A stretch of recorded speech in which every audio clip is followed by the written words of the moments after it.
More new stuff to talk about. The 2022 49ers have 2 OTA practices in the books. I was out on the field yesterday. Got some video for you guys. There's Charvarius Ward, the 49ers prized free agent acquisition from this 2022 offseason, wearing the number 35, and a Tarvarius Moore sighting. He missed all of the 2021 season with an Achilles injury. Moore back in there, fully healthy.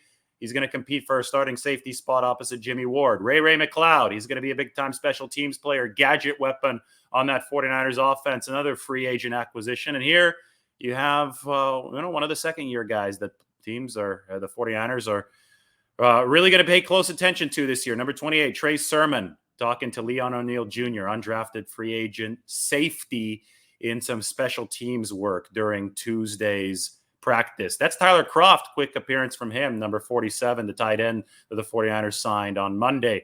Juwan Jennings, he had a presence yesterday at practice. Entering year 2 of being healthy, Juwan Jennings, definitely a player to look out for. And then everybody's going to be talking about Trey Lance. I'll be talking about Trey in this video. There's a throw to Brian Griese, new 49ers quarterbacks coach, has stayed in good shape even through his time in the booth on Monday Night Football, making that catch. And Charles Omenihu working with Chris Kasarik there as the 49ers defensive lineman saw some action at OTAs. Well, first things first, I'll play a Trey Lance video here in a second, is that OTAs are voluntary. So no, there was no Deebo Samuel as expected. Trent Williams wasn't there. Kyle Juszczyk has been at OTAs. He was there at day 1 on Monday, but he was tending to a personal matter on Tuesday. And Kittle and Warner were both at practice, but they were sidelined with undisclosed lower body issues.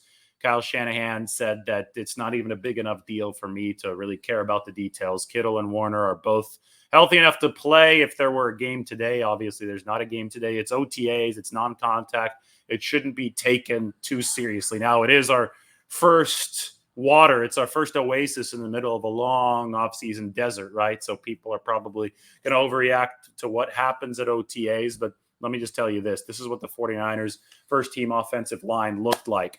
Left tackle was Colton McKivitz. Left guard was Aaron Banks. Center was Jake Brendel. The right guard was Jalen Moore. And the right tackle was Justin Skule. Yes, you heard it right. None of those 5 players were regular starters for the 49ers in 2021. And that should go and show you just what OTAs are bringing us. In fact, for the majority of 11-on-11 work, the 49ers had the offensive line and defensive lines working off on the side. So it wasn't even 11-on-11 work. What would normally be 11-on-11 in practice was 7-on-7 passing drill stuff to get the quarterbacks and the receivers into rhythm.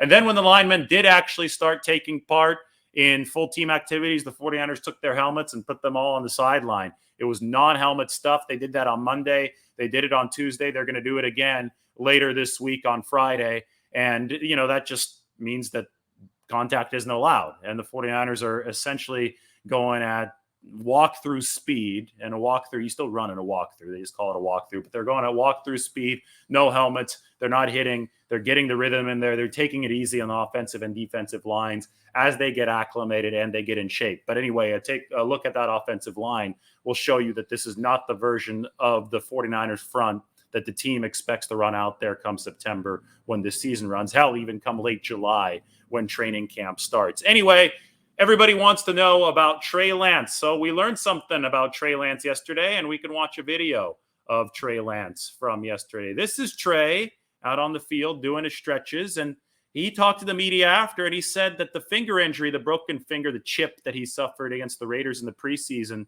he said that really affected him last season. That it took a long time for him to get close to health to be able to grip the football correctly. That's a Tom House drill, by the way. Quarterback specialist throwing that towel. I joke, Trey Lance already throwing in the towel. National media is going to have fun with this one. Already given up, is he? No. Trey Lance looked fine yesterday. Looks like his body is definitely a little bit stronger. He's had a chance to get himself into good condition over the time away.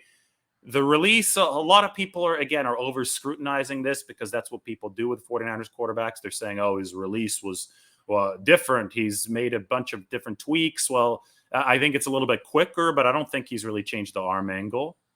I think he's at that. I think he's been at a 3/4 slot throughout this whole time. And here's the footwork from Trey Lance.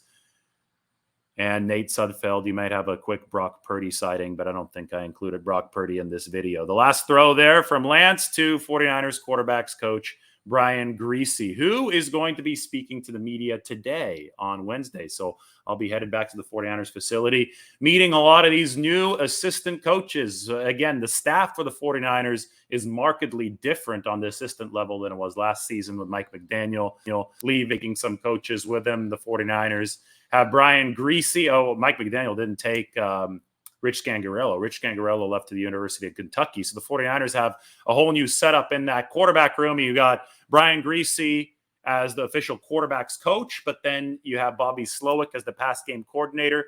You obviously have Clay Kubiak there working with the quarterbacks as well, and Kyle Shanahan is going to be overseeing the whole process. So it takes a village to train a quarterback.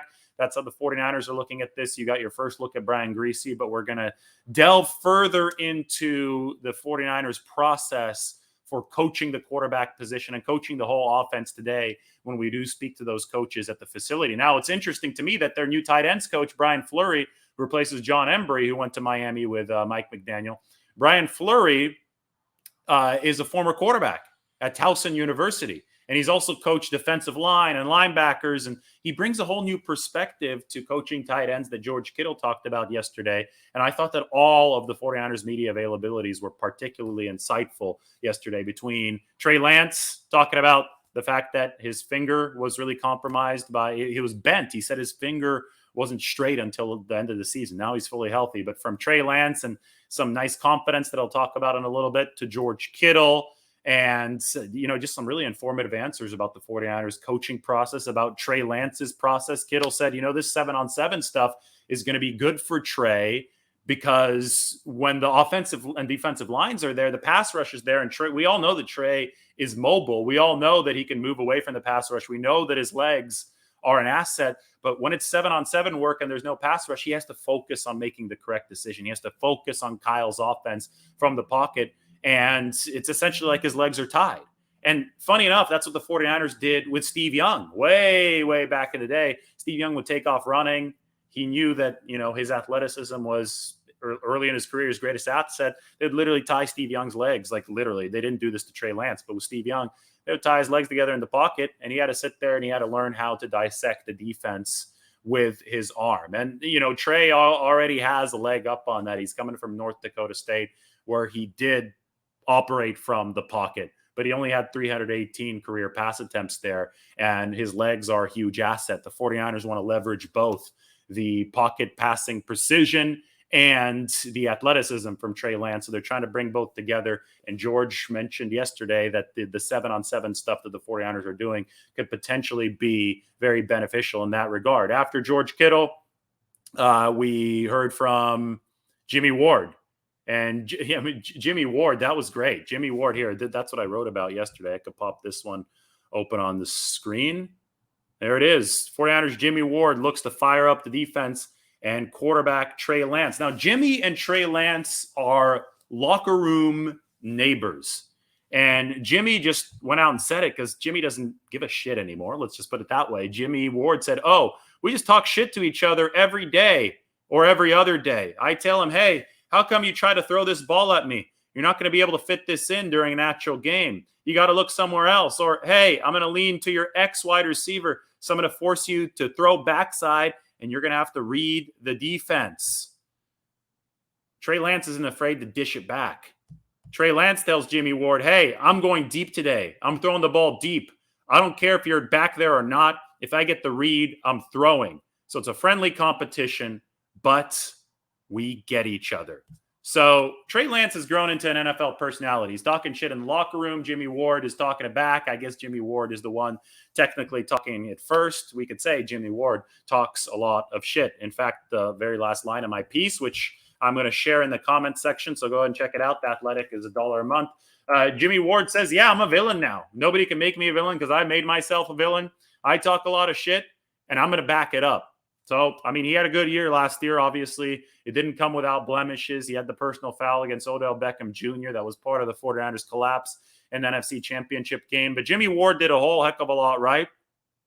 He still wants to pick more passes off. He still wants to force more fumbles, has only 4 career interceptions. 2 of them came in 1 quarter against the Rams last season in week 9, and has only 4 career forced fumbles. But his missed tackle rate is elite at 2.2%. He's versatile, and he's got an attitude. He's got that dog in him. He talks a lot of shit, and I don't think that the 49ers mind that he is locker room neighbors with Trey Lance, because Lance was bubblier yesterday. Lance, he had that swag at his press conference. He's no longer the reserved rookie backup quarterback, but he's a guy that is going to be taking over the starting quarterback position in all likelihood for the 49ers in 2022. And in front of the media, Trey certainly had that charm. He had that effusive personality that certainly seemed like he was going to be quarterback 1. And I guess on that note, Kyle Shanahan literally said that he expects the 49ers will trade Jimmie Garoppolo. I don't know if this is going to make national rounds, because the national media likes to just continue pumping out nonsense about how the 49ers aren't comfortable with Trey Lance and he hasn't made enough progress, even though there was no progress to be made. The 49ers literally hadn't practiced from January until 2 days ago. But, the whole idea that Jimmie Garoppolo is still on the roster seems to be fueling the notion that the 49ers somehow don't believe that Trey Lance is going to be ready to take over in 2022. Where I think the 49ers have made it abundantly clear that they intend to trade Jimmie Garoppolo and that they intend to start Trey Lance this season. That's their plan A. It's been their plan A ever since I told you that Jimmie Garoppolo was going to start in 2021. Trey had 318 throws in college. Trey had to learn in 2021, and now Trey's ready for the real reps, the real game reps in 2022. And that's what this offseason is all about. But for all the media conspiracy theories out there, why don't they actually report that Kyle Shanahan literally said on Tuesday that he expects the 49ers will trade Jimmie Garoppolo? Now, he said it's not an absolute. Obviously, Jimmie has a hurt shoulder. Jimmie's rehabbing from shoulder surgery. That injury threw a wrench into so many different timelines this offseason. But as far as we know, Jimmie Garoppolo is going to be recovered, ready to throw by late June, early July. And if that's the case, then the trade carousel can pick back up, and we'll see where Jimmie Garoppolo ends up. But the 49ers plan A, and I can't emphasize this enough, is to free themselves of the $24 million that Jimmie Garoppolo is owed on his base salary this year. He's not guaranteed that money. He's owed that money right now. Free themselves of that, carry the cap space over, have that cap space to potentially make in-season trades. The Rams made some splash trades last year. They didn't have enough money to make all of them, right? Von Miller, Denver had to pick up most of Von Miller's salary. Almost all of Von Miller's salary after he was traded to the Rams was picked up by the Broncos. Well, if the 49ers free themselves of the $24 million that is currently owed to Jimmie Garoppolo on base salary, they can make a big midseason trade once they know exactly what they have from Trey Lance in this team, and they won't have to rely on another team picking the salary up. So there are a lot of benefits to, freeing up the money from Jimmie Garoppolo the 49ers can see over the course of the 2022 season. It's just that the timeline of stuff has been slowed down by the fact that he has gone through this injury and nobody has expressed enough interest, at least, in trading for a quarterback that can't throw. I think the throwing part of this is important. But Shanahan has literally again repeated that this is the plan for the 49ers and Jimmie Garoppolo. So anyway, back to Jimmy Ward. Back to this. The 49ers are going to need to be really good defensively this year. I think we all expect some growing pains for Trey Lance. I think it's natural to say that. George Kittle came on the Pat McAfee show last week and said that himself. But the 49ers do believe that they have the roster around Trey Lance to have an exceptional football team, to allow Trey Lance the runway to develop. And part of that's going to be Jimmy Ward. Part of that's going to be this defense. It's not just about the pass rush. It is a rush over coverage team. But the 49ers need more than that. They need that back end to hold up better than they did in the NFC title game last year. They needed to hold up like it did in week 9 against the Rams when Ward had those 2 interceptions, including the pick 6. And, this is a contract year for Jimmy Ward. They signed that 3-year, $28 million deal, and that was in 2020. So this is year 3 of that deal. And Jimmy is going to be 31 in July. He's playing for, I think, at least one more contract. And he's playing for respect that he hasn't yet gotten from the media, from outsiders in this game. He wants to be named to his first Pro Bowl.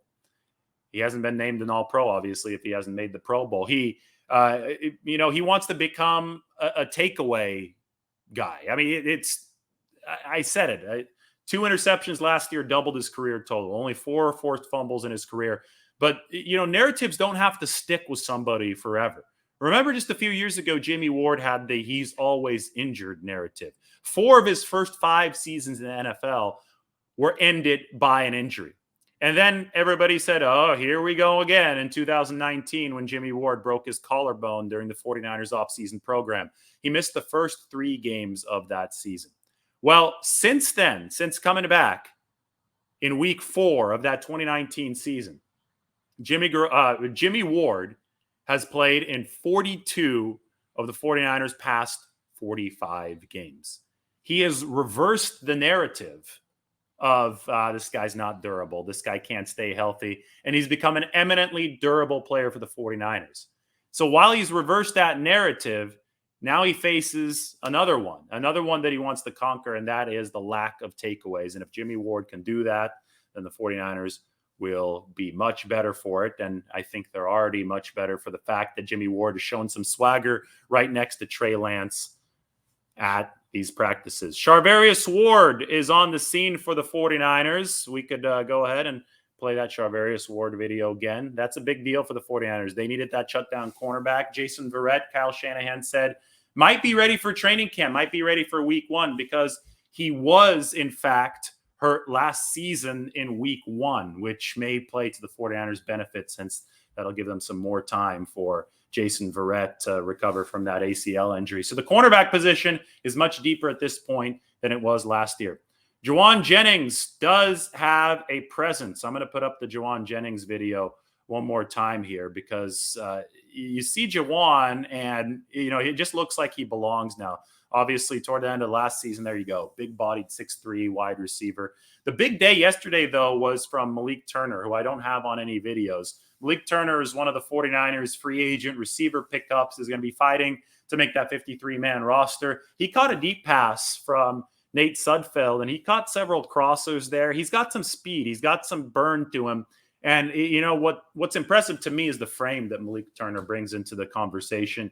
He's got enough muscle and he's got enough, width to really be a good blocker in Kyle Shanahan's system. And as things stand right now, the 49ers are going to carry 6, maybe 7 receivers. I think Malik Turner is going to be part of that mix. We'll see how that develops throughout training camp. But the 49ers will have some options, including a veteran like Malik Turner, as they do round out that room under new wide receiver coach Leonard Hankerson, who I'm going to talk to a little bit later today. Brandon Ayuk is more talkative too. He was the other interview. I mentioned, what did I mention? I mentioned Lance. I mentioned Kittle. I mentioned Jimmie Ward talking. Well, Brandon Ayuk is more talkative as well. I thought that he was insightful about what the 49ers are going to need offensively, what Trey Lance is going to need, what, he brings to the table as far as work ethic and how he's going to try to impart that on Danny Gray. And we asked Brandon Ayuk about Danny Gray, the rookie, and Brandon just smiled and he said, he can fly. And he's got his head on straight. Brandon Ayuk says he really likes the rookie, Danny Gray, who's obviously along to try to blow the top off the defenses for the 49ers.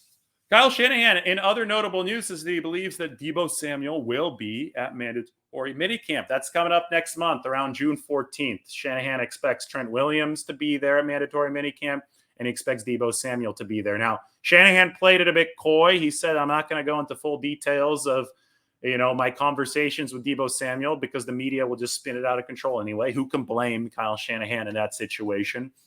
But it does seem, based on people that I've talked to surrounding the situation and based on, just the general tone coming out of the 49ers building, it does seem that there is a confidence that is growing and, was really in place throughout this whole time, but really took strong hold when the 49ers didn't blink during the draft. They didn't indulge Deebo Samuel's trade request. There's a confidence that's growing that the 49ers will be able to resolve this process and also resolve it in time. And, they did not budge when Deebo Samuel requested the trade. They were offered some stuff from other teams like the Jets, but the 49ers basically laughed at those offers. Deebo is way too important for them to not get a king's ransom in return. And when they, didn't indulge those requests, they essentially put Deebo Samuel back in the position that Fred Warner and George Kittle were in over the past couple seasons. And that is working on a contract after year 3 that in all likelihood will get done thanks to the deadline pressure that is training camp. Now, is this situation still a little bit more off the rails than those? Of course, because Deebo Samuel is not at OTAs, and George Kittle didn't have OTAs to deal with. Everything was virtual in 2020, whereas Fred Warner was at OTAs, but he still got it done. Hat tip to Fred Warner. He believed in the process. Deebo Samuel, obviously, in a different boat, but he's still training. He's still at Warriors games. We see that all the time. And most importantly, OTAs are voluntary. It is the involuntary, the compulsory portion of the offseason program, the mandatory mini camp that's going to be really interesting. And Kyle Shanahan did say that he expects Deebo Samuel to be there. So we'll see more on that front. But I think the overarching takeaway is that the 49ers do have confidence that this Deebo Samuel situation will get worked out. They do believe that it's back on the track of where Fred Warner and where George Kittle were in the past 2 off seasons. McGlinchey and Javon Kinlaw are both expected to be ready for training camp. This is nothing particularly groundbreaking or new, but there have been no setbacks for either of those two, and both are expected to be back at camp.